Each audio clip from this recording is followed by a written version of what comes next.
সবাইকে আবারও একবার আমাদের সহজ গুরু ইউটিউব চ্যানেলে স্বাগতম জানাই। 7 ফেব্রুয়ারি বা 7 ফেব্রুয়ারি আমাদের যে এক্সামটা হয়েছিল আপনারা সবাই জানেন। তো এই 7 ফেব্রুয়ারি 2026 আমাদের যে এক্সামটা হয়েছিল তার বাংলা কোয়েশ্চেন পেপারের আজকে আমাদের আলোচনার বিষয় হচ্ছে পেপার 1। অফিসিয়াল আনসার কি মতে তার কারেক্ট আনসার কোনগুলি প্রত্যেকটা বিস্তারিতভাবে আলোচনা থাকবে আজ। তো এবারে দেখুন আজকের প্রথম প্রশ্ন, প্যাডাগজির প্রশ্ন এইগুলা। অঙ্কিতা 6টি বিভিন্ন ভাষা বুঝতে এবং বলতে পারে। তার এই যে ভাষার যোগ্যতা এটাকে আমরা কি বলতে পারি? তো একজন ব্যক্তি, সে অঙ্কিতা হোক, চঙ্কিতা হোক, অরুণ হোক, ঠিক আছে, কুতুব হোক, যাই হোক, কোনো একজন ব্যক্তি যদি একটা ভাষা জানে তখন তাকে বলা হয় একভাষিক বক্তা। যদি সে 2টা ভাষা জানে তখন তাকে বলা হয় দ্বিভাষী বক্তা। আর যখন সে 2-এর বেশি ভাষা জানে তখন তাকে বলা হয় বহুভাষী বক্তা। এখানে বলা হচ্ছে 6টা ভাষা জানে, তার মানে 2-এর বেশি ভাষা জানে। তো 2-এর বেশি ভাষা যখন জানে তখন সেটা কারেক্ট আনসার আমাদের হবে কি বহুভাষী বক্তা। এই ক্ষেত্রে আমাদের কারেক্ট আনসার বোঝা গেল। তুমি কোড মিক্সিং, কোড সুইচিং শিশুদের ভাষা এবং গুপ্ত ভাষা বিষয়ক অধ্যয়নে উৎসাহী। অর্থাৎ আমি যখন শিশুদেরকে ভাষা শেখাবো বা আমি যখন ভাষাটা ব্যবহার করব, অধ্যয়ন করব, তখন আমি ভাষার মধ্যে কোড মিক্সিং ইউজ করব বা কোড সুইচিং ইউজ করব বা দুটাই ইউজ করব। কোড মিক্সিং মানে কি স্যার? কোড মিক্সিং মানে হচ্ছে সামনে তোমাদের এক্সামিনেশন আসছে, ভালো করে না পড়লে তোমরা কিন্তু রেজাল্ট খারাপ করবে। কথাটা লক্ষ্য করুন, আমি এই যে বাক্যটা বললাম, সামনে তোমাদের এক্সাম চলে আসছে, প্রত্যেকটা আমি যে বাক্যটা বললাম বাক্যটা কিন্তু ইংলিশ, বাক্যটা হচ্ছে বাংলা বাক্য, কিন্তু তার মধ্যে আমি একটা শব্দ ঢুকিয়ে দিয়েছি, তার নাম হচ্ছে এক্সাম। এটা কিন্তু ইংরেজি শব্দ। ভালো করলে যদি না পড়ো তাহলে রেজাল্ট তোমাদের ফেল আসবে। এখানে দেখুন পরের সেন্টেন্সটা পুরোটা বাংলায় সেন্টেন্স বললাম, তার মধ্যে রেজাল্ট এবং ফেল, রেজাল্ট এবং ফেল এই 2টা শব্দ কিন্তু আমি ইংরেজি ইউজ করলাম। তো একটি ভাষায় সম্পূর্ণ বাক্যটা বললাম, তার মধ্যেখানে একটা কিংবা 2টা শব্দ বা তার বেশি শব্দ, কিছু শব্দ আমি অন্য ভাষার অ্যাড করলাম, that is called code mixing. ঠিক আছে, তোমরা মন দিয়ে পড়াশোনা করো, আদারওয়াইজ ইউ উইল ফেল। লক্ষ্য করুন 2টা বাক্য। প্রথম বাক্যটা হচ্ছে মন দিয়ে পড়াশোনা করো, বাংলা বাক্য। সেকেন্ড বাক্যটা কি বললাম? Otherwise you will fail. পরেরটা সম্পূর্ণটা ইংলিশ। এক বাক্য বলতে বলতে আমি যখন অন্য এক ভাষায় বলতে বলতে আমি যখন অন্য ভাষায় সেন্টেন্স পুরোটা বলে দেব তখন সেটা হয়ে যাবে কোড সুইচিং। ক্লিয়ার? এক কথায় বুঝালাম। তো এই কোড মিক্সিং এবং কোড সুইচিং এই ধরনের এগুলো আমরা ব্যবহার করে আমরা যখন ভাষা শেখাই শিশুদের বা ভাষা শেখাই উৎসাহী, তখন এই যে বিদ্যাটা, এই ধরনের অধ্যয়নকে আমরা কি বলি? এটা আমরা কখন ইউজ করি?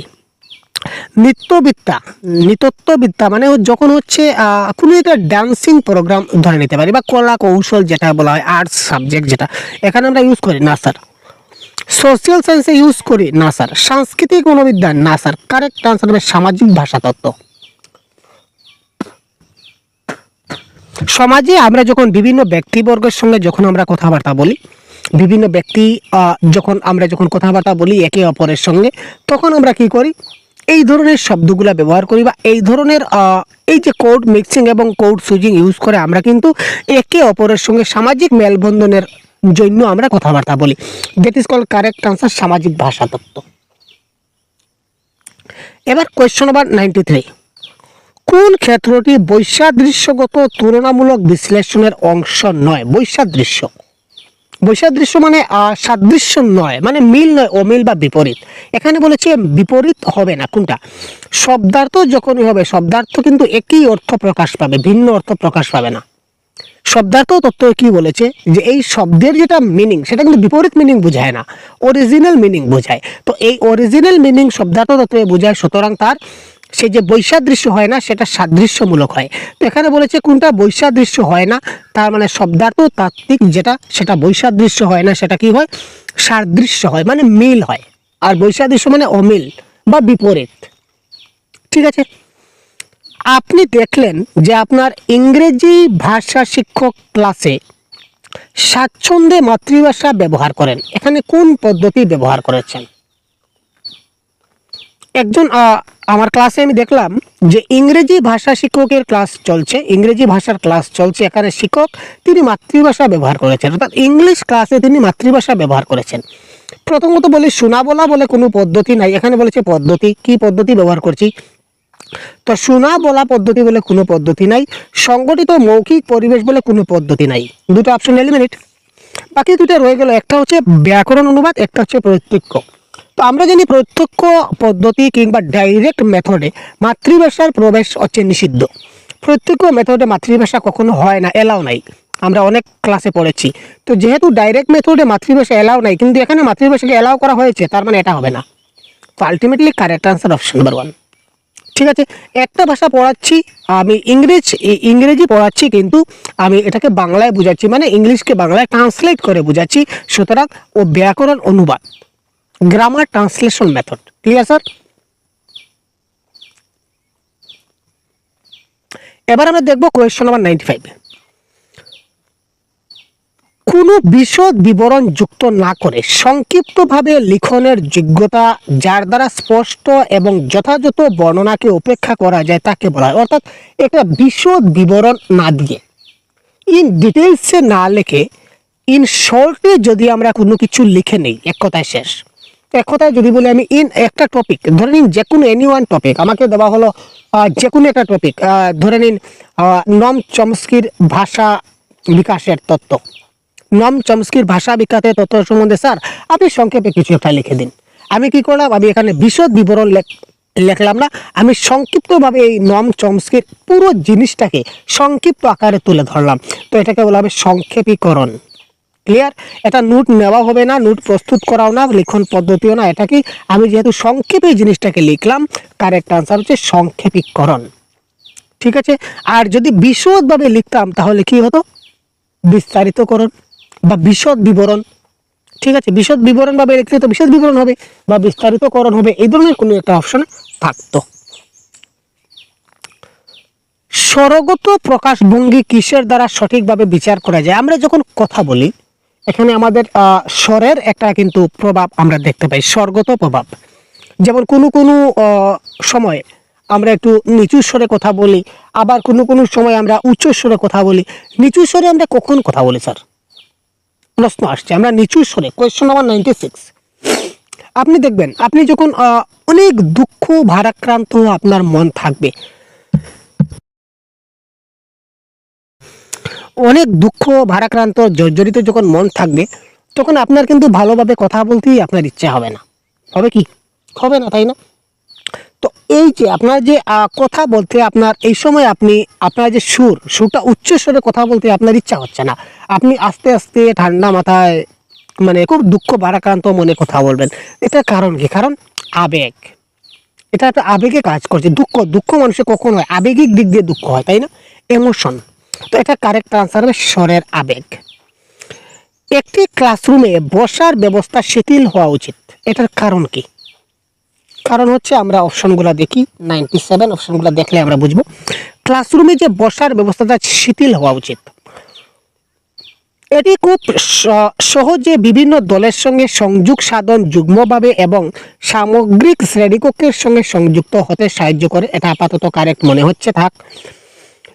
এটি শিশুদের যেখানে খুশি যখন খুশি তাদের বসার জায়গা পরিবর্তন স্বাধীনতা দেবে তা না। তা যদি করি তাহলে ছাত্রছাত্রীদের মধ্যে কি হয়ে যাবে, একটা বিবাদ সৃষ্টি হয়ে যাবে। আমি এখানে বসবো, তুই এখানে বসবি না, তুই এখান থেকে সর বলে ধাক্কা ধাক্কি এইসব শুরু হয়ে যাবে। তো এই ধরনের স্বাধীনতা দেওয়া যাবে না, শিক্ষক সেটাকে সম্পূর্ণ মনিটর করবেন বা কন্ট্রোল করবেন। এটা তো হচ্ছে না। এটি শিক্ষককে তার ক্লাসরুমে সাম্যতা আনতে সাহায্য করে। ক্লাসরুমের সাম্যতা কি করে আসবে? ক্লাসরুমের সাম্যতা তো এমনিতেই আছে ভাই, সাম্যতা আনার জন্য এই বসার ব্যবস্থা শিথিল হওয়ার কোনো সংকেত আমরা দেখতে পাচ্ছি না। এটি শিশুদের একটি নির্দিষ্ট দলে বন্ধুত্ব রাখা থেকে প্রতিরোধ করে, মোটেই না। এটা প্রতিরোধ করবে না, বরঞ্চ বন্ধুত্বকে মজবুত করবে। কারণ ধরে নিন, আমি এই কথাটা কেন বললাম, এটার জন্য আরেকটা উদাহরণ আমি দিই। এটা হচ্ছে আমার ক্লাসরুম। তো ক্লাসরুমে এখানে আমার 1 2 3 4টা ব্রেঞ্চি আছে। তো এই শেষের ব্রেঞ্চের একজনকে আমি একদিন প্রথম ব্রেঞ্চে এনে দিলাম, প্রথম বেঞ্চের একজনকে আমি শেষের বেঞ্চে নিয়ে দিলাম। তো এই যে প্রথম বেঞ্চের একজনকে আমি যে শেষের বেঞ্চে নিয়ে দিলাম, তো এই যে বাকি যে চারজনের মধ্যে একটা দল, তারা বন্ধুত্বপূর্ণ কথাবার্তার মধ্যে মিলমিশ হয়ে যাবে। তো এই যে বসার ব্যবস্থা যেটা আমি করলাম, তার কারণে বন্ধুত্বপূর্ণ যেটা ভাব সেটা কিন্তু বাড়লো, সেটা কিন্তু প্রতিরোধ হলো না বা কমলো না। তার মানে এটাও কারেক্ট অ্যান্সার হচ্ছে না। তো ultimately option number 1 is the right answer. প্রাথমিক স্তরে পঠন দক্ষতা মূল্যায়ন, রিডিং স্কিল। রিডিং স্কিলটা, তার রিডিং দক্ষতাটা হচ্ছে কিনা এটা আমি কি করে বুঝবো? আমি বারবার এটা দেখুন, এই যে এই ধরনের কিছু কিছু প্রশ্ন আছে, আগেও গেছে বা আরও আমরা আসবো। তো এই ধরনের কিছু কিছু প্রশ্ন আছে যেগুলো আমার ক্লাস থেকে কিন্তু ডাইরেক্ট আপনাদের পরীক্ষায় আসে। যেমন আমি বারবার আপনাদের বলে থাকি যে হোয়াট ইজ রিডিং। আমার রিডিংয়ের ক্লাস আপনারা দেখবেন, এনি ওয়ান, আমার ইউটিউবে ফ্রি ক্লাস আছে বা অ্যাপে আছে। আমার রিডিংয়ের যে কোনো ক্লাস আপনারা দেখুন, আমি পঠন নিয়ে যতগুলো ক্লাস দিয়েছি, আমার পঠনের যে কোনো একটা ক্লাস আপনারা দেখুন, আমি কিন্তু একটি কথা বারবার এই পঠনের ক্লাসে বলি যে what is reading. Reading with understanding, বারবার আমি বলি যে শুধুমাত্র দেখে দেখে পড়ে গেলাম কিন্তু কি পড়লাম আমি কিছু বুঝলাম না, এটাকে কিন্তু আমরা রিডিং বলি না। রিডিং আমরা তখনই বলি যে এই জিনিসটা আমি পড়লাম, পড়ে এটার অর্থ কি এটা যদি আমি ভালো করে না বুঝতে পারি, তাহলে এই পড়াকে পড়া বলবে না বা এই রিডিংকে আমরা রিডিং বলবো না। তো রিডিং মানে কি? পঠন দক্ষতা মূল্যায়ন, মানে তার পঠন দক্ষতাটা মূল্যায়ন হয়েছে কিনা না, সে যদি বুঝে পড়তে পারে বা পড়ার পর যদি বুঝতে পারে, আলটিমেটলি একই ব্যাপার। রিডিং উইথ আন্ডারস্ট্যান্ডিং থাকতে হবে, বুঝে পড়তে হবে, না বুঝে পড়লে কিন্তু হবে না। তো কারেক্ট আনসার অপশন নাম্বার 3। সক্রিয় সংযোগ সাধন নিশ্চিত করার জন্য প্রয়োজন, কিসের প্রয়োজন? অ্যাক্টিভলি কানেক্ট করার জন্য কিসের প্রয়োজন? চলাফেরা ও ভাবের আদান প্রদান বজায় রাখা, তোমার মনে যা আসবে তা বলে দেওয়া, অপরের কথা আগে শোনা, একটি নির্দিষ্ট সময়ের ব্যবধানে অপরের সঙ্গে সংযোগ সাধন বজায় রাখা। একটা কথা মনে রাখুন, আমি অ্যাক্টিভলি পার্টিসিপেট করতে চাই কোনো একটা কাজে, কমিউনিকেশনের ব্যাপারে। আমি অ্যাক্টিভলি কমিউনিকেশন, যোগাযোগ মানে কি? যোগাযোগ বা সংযোগ বা যোগাযোগ মানে হচ্ছে কমিউনিকেট করা, একজনের সঙ্গে আমি কথা বলা। তো একজনের সঙ্গে আমি কথা বলতে চাই, তো আমি ধরে নিন আমি এখানে আছি, আপনি, ও হ্যালো, আপনাকে বলছি এই যে আমার ক্লাস দেখছেন ভাই, আপনাকে বলছি আমি আপনার সঙ্গে কথা বলতে চাই। এবার আপনি কি বলছেন এই কথাটা আমাকে আগে ভালো করে শুনতে হবে, তো তারপরে না আমি আপনাকে উত্তর দেব। ধরেন আপনি আমাকে কল করেছেন, কল করার পর আপনার প্রশ্নটা না জেনে হ্যালো হ্যালো বলেই আমি আমার বক্তব্য শুরু করে দিলাম, হব? আপনি কি স্যাটিসফাইড হবেন? সেটা কি অ্যাক্টিভলি কমিউনিকেট হবে? না। প্রথমে আমি, আপনি কি বলছেন সেটা আমাকে, আপনি ফোন করেছেন, কেন ফোন করেছেন আমাকে, এটা আপনি কি বলছেন বা আপনি কি জানতে চাইছেন, এটা আমার প্রথমে ভালো করে শুনতে হবে। তারপর আমি আমার অপিনিয়ন আপনাকে দেব, এবং এবং আমি যখন বলবো তখন আপনাকে সেটা খুব ভালো করে শুনতে হবে, তখন আপনি বুঝতে পারবেন। আর আমি যা বলি সেটা যদি আপনি ভালো করে বুঝতে না পারেন, তাহলে আমি কি বললাম আপনি তো কিছু বুঝলেন না, তখন অ্যাক্টিভলি কিন্তু কমিউনিকেট হলো না। তো এটা কারেক্ট আনসার কি হবে বুঝতে পারছেন? এত সময় যা বুঝালাম, অপরের কথা আগে মন দিয়ে শুনতে হবে, ভালো করে শুনতে হবে। ক্লিয়ার? অন্যের কথাটা যদি আমি ভালো করে না শুনি, তাহলে কিন্তু আলটিমেটলি রেজাল্ট ইজ 0। তারপর প্রশ্ন কি বলেছে?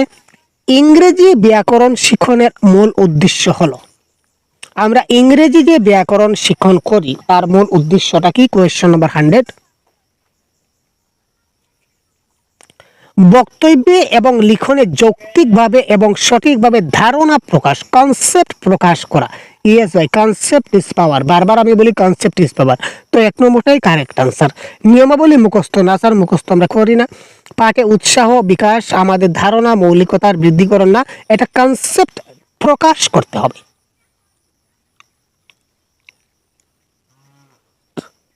আপনি একটা জিনিস বুঝলেন, আমি যে করাচ্ছি, আপনি ক্লাসটা খুব ভালো করে বুঝতে পারছেন, কিন্তু এই ক্লাস থেকে যদি কোনো প্রশ্ন আপনার পরীক্ষায় আসে, আপনি উত্তর দিতে পারলেন না, ঠিক আছে, তো এই ক্লাসটা বোঝার আপনার মানে কি হলো? তো এটাই বলছে ধারণা বৃদ্ধি করুন, বৃদ্ধি করলে হবে না, এই ধারণাটাকে প্রকাশ করতে হবে। আপনি যে কনসেপ্টটা ভালো করে বুঝেছেন, এই কনসেপ্টটা আপনাকে কি করতে হবে? প্রকাশ করতে হবে। ক্লিয়ার?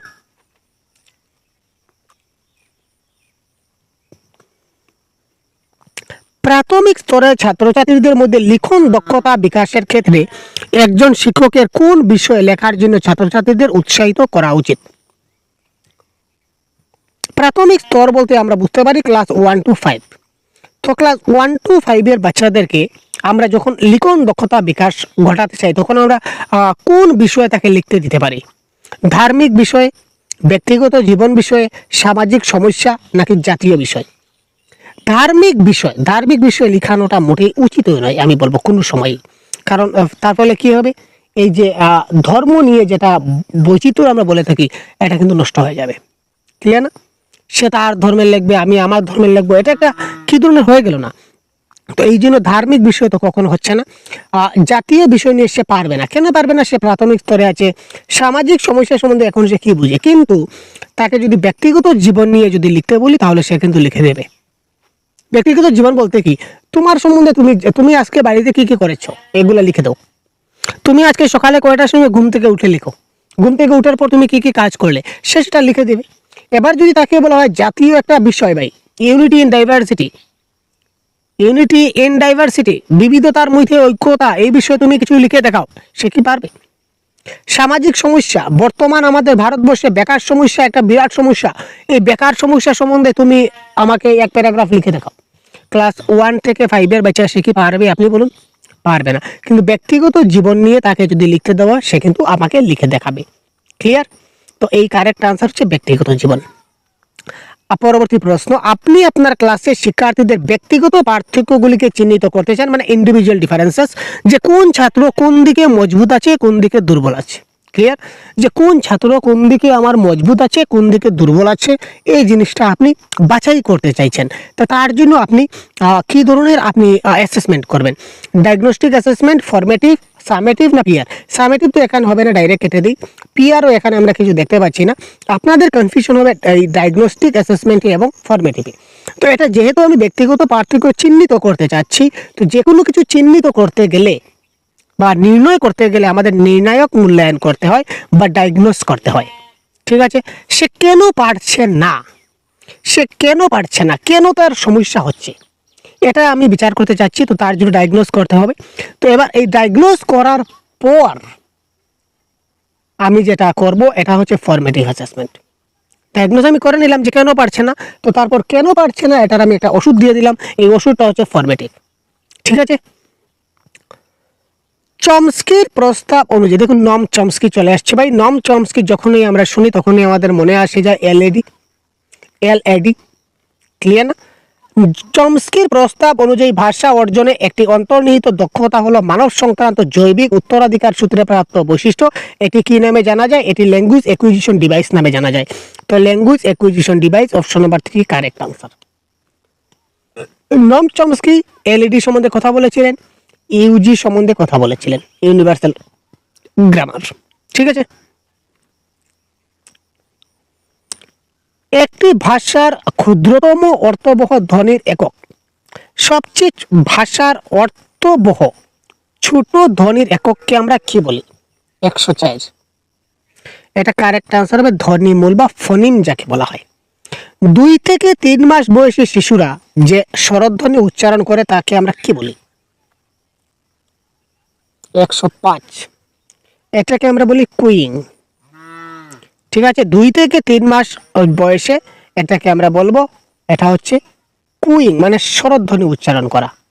তারপর 6 মাস বয়সে মোটামুটি সে ব্যাবলিং করে নেয় সে 6 মাস বয়সে। আর কুইং করে জেনারেলি 6 সপ্তাহ বয়সে। 6 সপ্তাহ মানে উলাস আপনারা দেখতে পাবেন। তো আজকে এই পর্যন্ত বিদায় নিচ্ছি। সবাই ভালো থাকবেন, সুস্থ থাকবেন। ধন্যবাদ।